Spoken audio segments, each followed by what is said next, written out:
Hi friends, it's Caitlin and welcome back to the Floating Rock podcast. I hope you're having the most incredible day ever. So, in light of the holiday season, I thought I would do I like the idea of doing an episode that's sort of a hybrid between our normal shit we get up to over here. So cute that we have normal shit we get up to.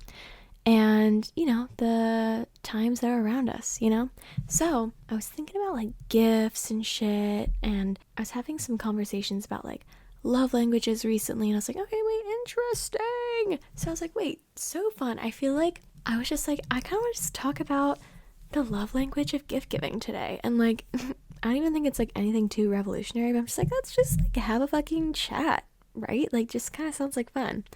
Because I feel like this is a very interesting time of the year, especially if gift giving is maybe one of your strong suits, one of the things you really appreciate from people, or even if it's something you're really bad at. So I was I don't know, I just kind of thought it'd be interesting to think about it, analyze it some more. We just love a little convo over here.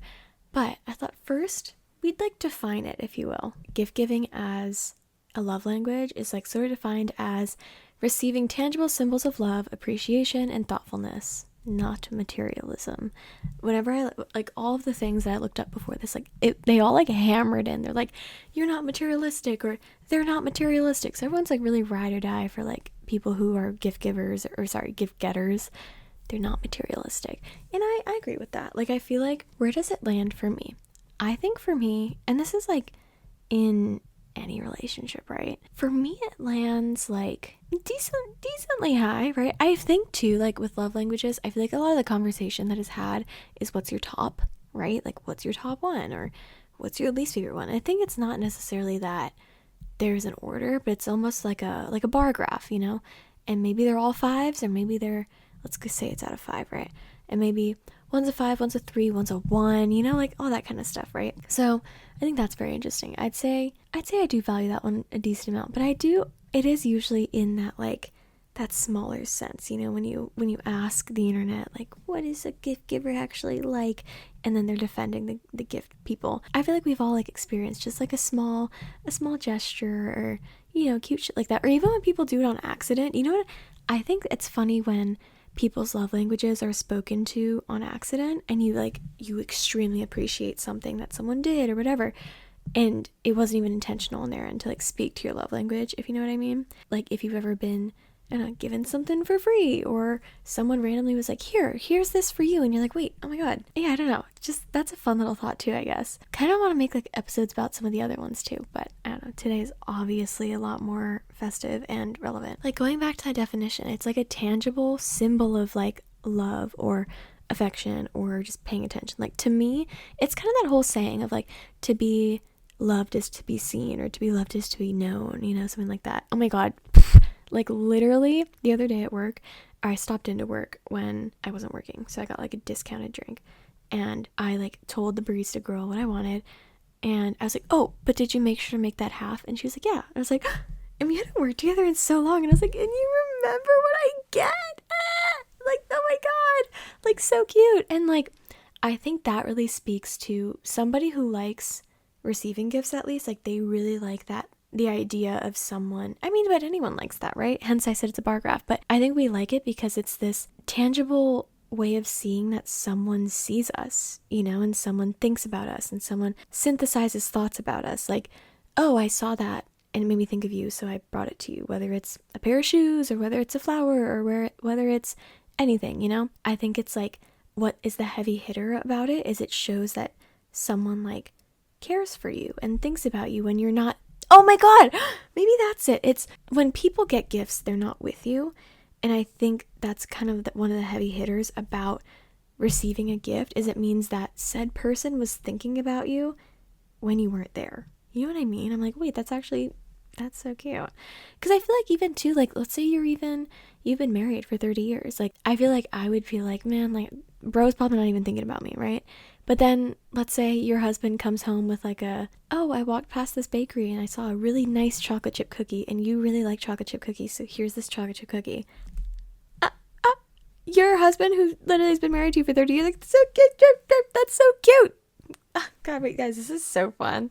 That does make tons of sense, honestly. I love when I like kind of come up with thoughts when you guys are right here, because I'm like, oh my God, and it's probably like not even that life changing. I also think that another big aspect to like people appreciating receiving gifts is they are like a visual almost reminder of said love, so said attention, said friendship, anything like that.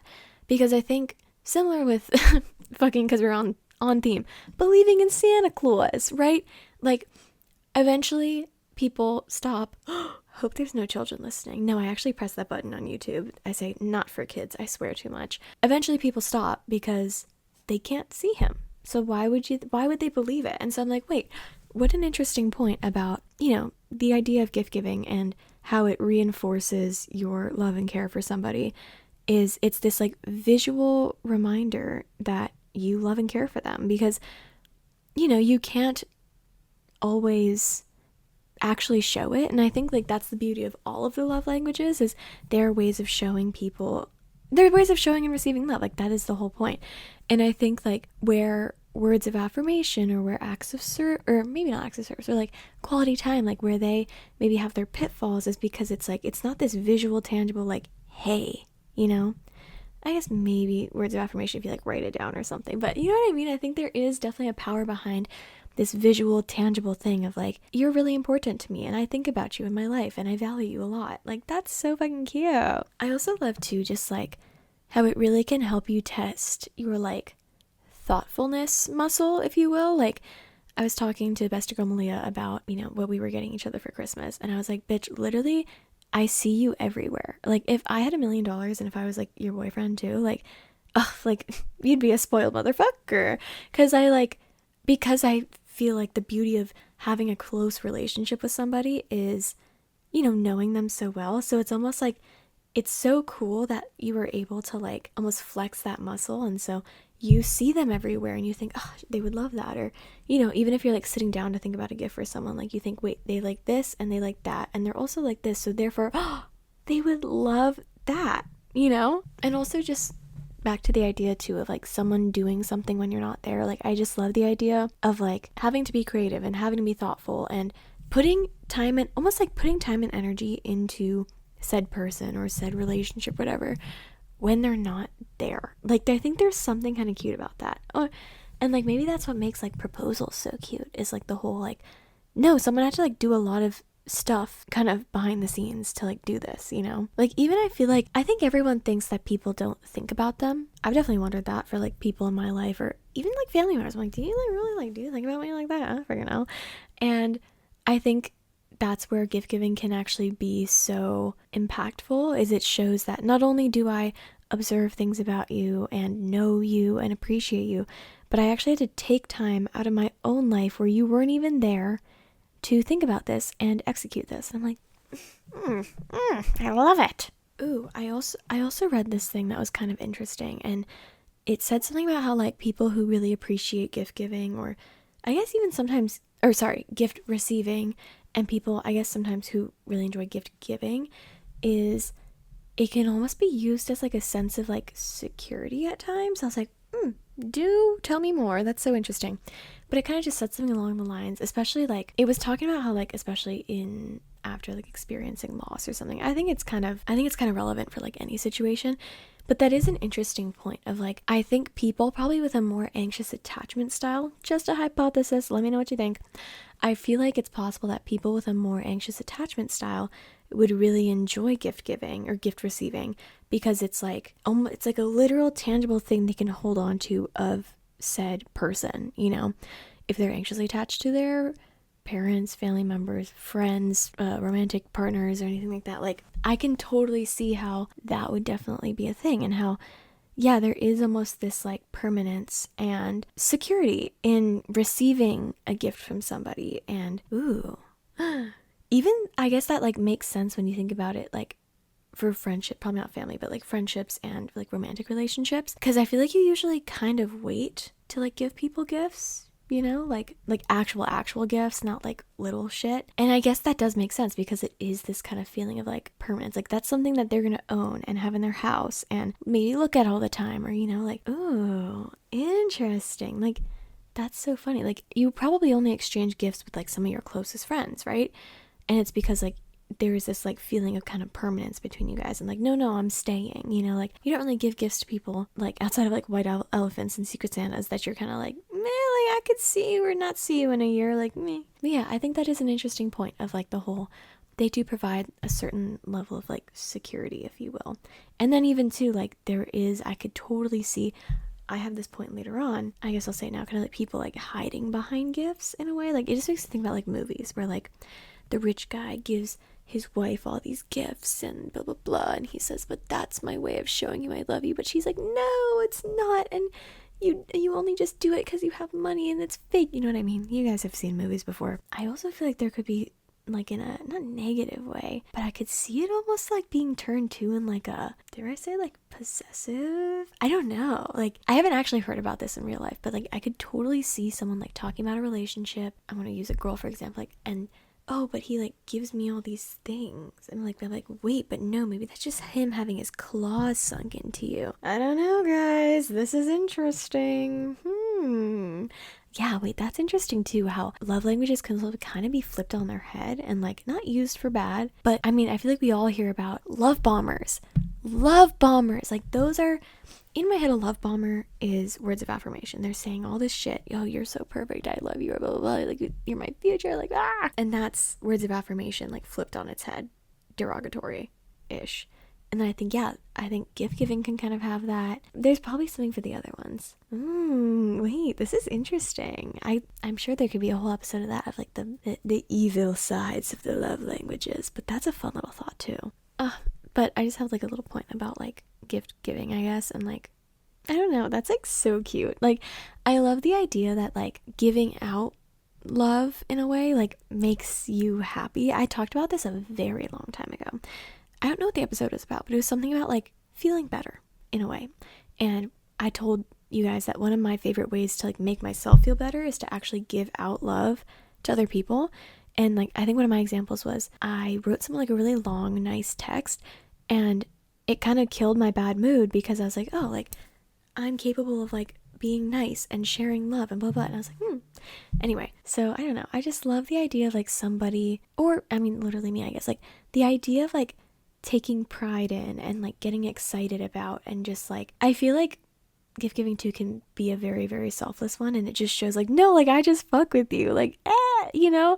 And it's just such a cool thing that like I think most people, I would assume that everyone to an extent enjoys giving gifts, you know, like I said, it's a bar graph. It's not just like one or the other, like you like one, you hate the other, love language wise. But it's just so cute that like, if you even think about it, like, you know how, cats, how they bring you like dead mice and dead birds, and that's like their gift giving.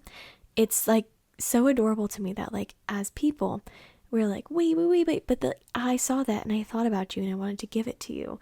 Or even that we like do things like Christmas, and that we actually put time and value onto like giving each other stuff and these physical, tangible realizations of our love and appreciation for people. Good sentence, thank you. And then it makes me think too, I'm like, wow, I think we need more holidays for the other love languages, dare I say. Like words of affirmation definitely needs one. I think quality time kind of gets her, she gets her rounds in. Like it's kind of like any holiday. And what I think I like too is, you know, quality time, it's time spent with someone. I think and like words of affirmation are kind of like, they can be exchanged in a way. But what I really like about gifts too, and I think also acts of service, is it's very much so to make the other person happy in a way. And it's almost a little bit less about like, almost like the full experience of love and appreciation, but it's more just like, no, like I want to make you individually happy. I know. But anyway, I also think like I don't know if you guys feel this way, and like I think people who think the opposite of this probably hate the pod, and hopefully they don't watch, because like that's stupid to like watch something you hate. But sometimes I like to just like ponder things and not look them up, you know. I did like a little bit of researching for this, but like there are also things that like, I mean, I think that's the beauty of like a lot of conversations in our lives, and where I think sometimes the internet kind of gets in the way, is that you can find the answer. And I think a lot of people have gotten used to just knowing the answer and wanting to know the answer. But I think there's a lot of beauty in just like the pondering and like thinking about it and seeing what you think, seeing what other people think. So one of the things I've been thinking about has been, So like what makes everyone's bar graph different? Like why am I a 5 for one thing and a 3 for another? And like I've always kind of wondered that, right? And it's obviously there's no correct answer because people are so multifaceted, but I think like I would assume that some of it is linked back to how you were raised, like how you received love as a child, and like obviously if you link that back to like relationships in general, like usually if you grew up with like more of a toxic parental relationship or no parental relationship to like watch, perhaps you might carry that into other relationships in your life and blah blah, like we all know that. And so I think when it comes to love languages, I think it is very much rooted in that and in how you received love, because obviously in your primal years of growing up, that is what love was to you. And so I think it's half and half. I think that a lot of the time you'll be drawn to love languages that you received growing up, and so almost like maybe the lack of it would be like, what the fuck? Like acts of service, right? Let's say like your dad gives you like princess treatment or something, and then you meet a potential romantic partner and they don't do that. You're like, what's your fucking problem? Like that's how I receive love, you idiot. So I think there's definitely that. I think it's definitely a lot rooted in like what you originally kind of received and almost the amounts it's so and how that was so. But I also think that you can also really be drawn to ones that you don't get or didn't really get. Like I feel like probably in like my household is not super like love you. Like we're not terribly wordsy, honestly. But I think that could be why I appreciate it in other relationships, is because that's not like as big of a thing. And that's not like me shitting on like my parents or family or anything, because like I'm the same way. I'm not like, love you, bye, mwah, mom. She's probably listening to this and being like, I just wish you would though, bitch. But like, I don't know, it's like weird. Oh. And maybe that's something I need to work on. But then there's other ways of going about it, like cards and notes and blah, blah, blah. Like, working on it. Sorry, mom. Anyway. But yeah, I think that's another part of it too, is like those things that you maybe don't or didn't get as much of. And then therefore you're like, oh, but like I want that, But anyway, I thought I'd just talk a little bit for my final couple minutes on the pod, just like some of my thoughts on like how to like try to give like some good gifts this holiday season. I wanted to come up with like a equation. I love the idea of an equation because you guys know I love a expression, but I love like my brain works interesting when it comes to like analytically, because like in theory, yeah, my brain actually does work decently analytically, but I'm also very creative at the same time. But I do really like an equation. Like, what was that? Algebra in math. I liked being able to like just fill in the A's, the B's, and I was like, yes. And then it got more complicated and I was like, no. But anyway, I love the idea of an equation. So the equation I have for you today is, I like the idea of when you're getting a gift for somebody, thinking about who they are as a person, what they like, like just the fun facts, like, oh, who's your friend, what do they like, and you list those things: favorite color, favorite movie, favorite this, favorite that, the hobbies they do, blah blah blah. And then there's what they need right now. If there's something I love, it's getting like a useful gift. I love getting someone something that they will use a lot. Like I think like any gift is great, but like I feel like that's like the way I tend to steer, is like something that they're gonna use a shit ton. It's not terribly like foofy and like fun. So yeah, what they need. And I think that too, it's fun as an outsider because sometimes you can see what other people need more than what they need. A lot of us are so used to like the items that we have, and that's not to say like let's keep it sustainable, ladies. Like don't be out here fucking like, oh, they needed this because they've only had it for 1 year. It's like, okay.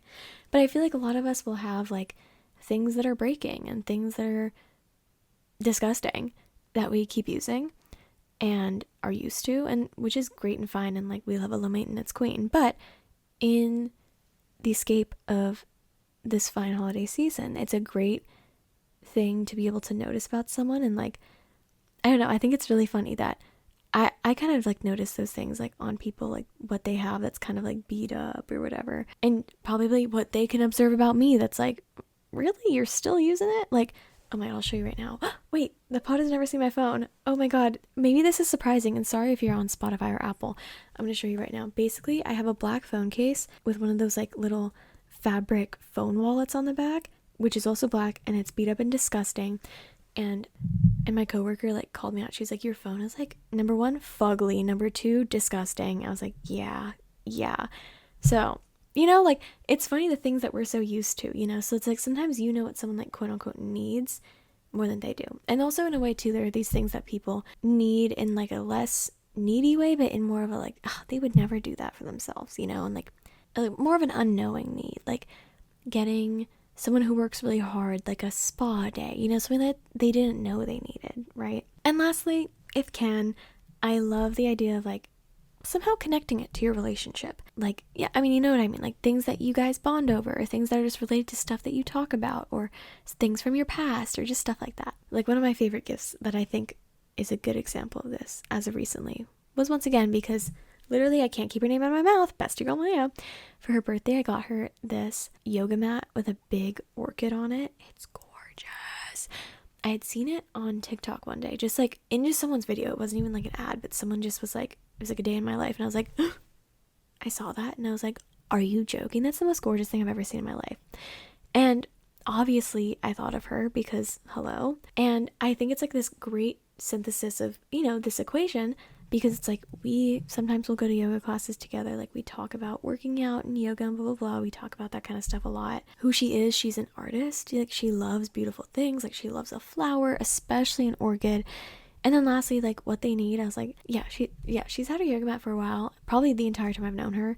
And I mean, we aren't out here like freaking scrubbing these hoes down. So I was like, you know, it couldn't hurt to have a nice, clean new one, you know? That's gorgeous too, and makes you excited to like do your thing. That's another thing too, of like, I don't know, like knowing that someone will like appreciate like the excitement behind it. I don't know. I also am a very, very big proponent of experiences as gifts. In fact, like that's something I really, really want to do more of, especially when I've known someone for a really long time and maybe they're hard to get gifts for. Because honestly, some people just don't need that many tangible items, or they're minimalists, or it's just like they're a man.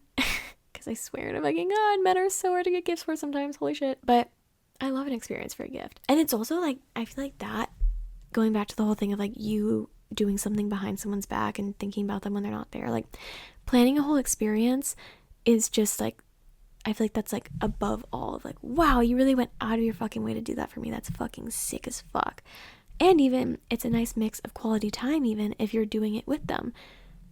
A coupon for this kind of hangout, or you know what I mean, like that kind of thing, or couples massage if it's like one of those. But it's like a fun little intersection too. On that note too of mixing love languages, I also love the idea of using different love languages as gifts. You know what I mean? I think sometimes we think it needs to be something that they can open on Christmas or whatever during the holiday party or whatever. But I'm like, no, like there is such a fucking beauty to using your words, whether it's on paper, whether it's you record them a song, like whether it's quality time and planning something really cute for you guys to go and do, or a group thing, or you know, stuff like that, or acts of service even. Like, I mean, I feel like all of us as kids, maybe not, maybe just me, I feel like all of us have definitely given our parents one of those coupon books that you make out of construction paper that's like 1 free car wash, 1 free this, 1 free that, you know? So I don't know, kind of cute. And then one more thought on just the idea of like getting gifts for people. And let's say you are thinking something tangible. I haven't quite done this, but I need to do it because I'm kind of behind on gifts. I like the idea, dare I say, of choosing them selfishly. And not actually selfishly, but if someone gave me something and said, I got that because I thought of you, versus I got that because I thought you'd like it, tell me why. I feel like they're a little different, right? And like, there's something very, very cute about like going into, I don't know, let's say you go to like an art market or a farmer's market or just the store, the mall, and almost like looking for your gifts more so as like, maybe not as looking, but like being open, if you will, like letting things jump out at you rather than like looking around for something you think they would like, but more so like what reminds you of them. Because like I said, if you come back to the core of what gift giving is, it's this tangible reminder of love and appreciation for somebody. And I feel like what a great way to do that. What better way to do that than showing them like, this made me think of you, you know? I don't know. Isn't that kind of cute? I like the idea of that. Like, so yeah, I'm going to try that soon. And I don't know, go into places more just with an open mind rather than looking, and just see if that actually opens me up a little bit more to like, oh, wait, they would love that. Like, that makes me think of them, so I'll get that for them, you know? What a cute little note to end up on, guys. I'm so tired. This is actually probably the latest I've ever recorded the pod. It's 11:30. I've been kind of busy, if you couldn't tell, but yay. I hope you guys enjoyed this, a fun little conversation about gift giving. Super fun and cute. Thank you for giving me the gift of your attention. That's the 6th love language. Honestly. But yeah, thank you so much for listening. I hope you enjoyed it. I hope this maybe inspired you to take a different approach to gift giving, or to just, I don't know, talk about gift giving with people around you, or, you know, give you some gift inspo. I don't freaking know, guys. But yeah, thanks for hanging. Follow the pod, rate the pod on Spotify, rate it 5 stars. I'll love you forever. Subscribe on YouTube, because like, why the hell not? And yeah, thanks for hanging. Okay, peace and love and peace. Bye bye.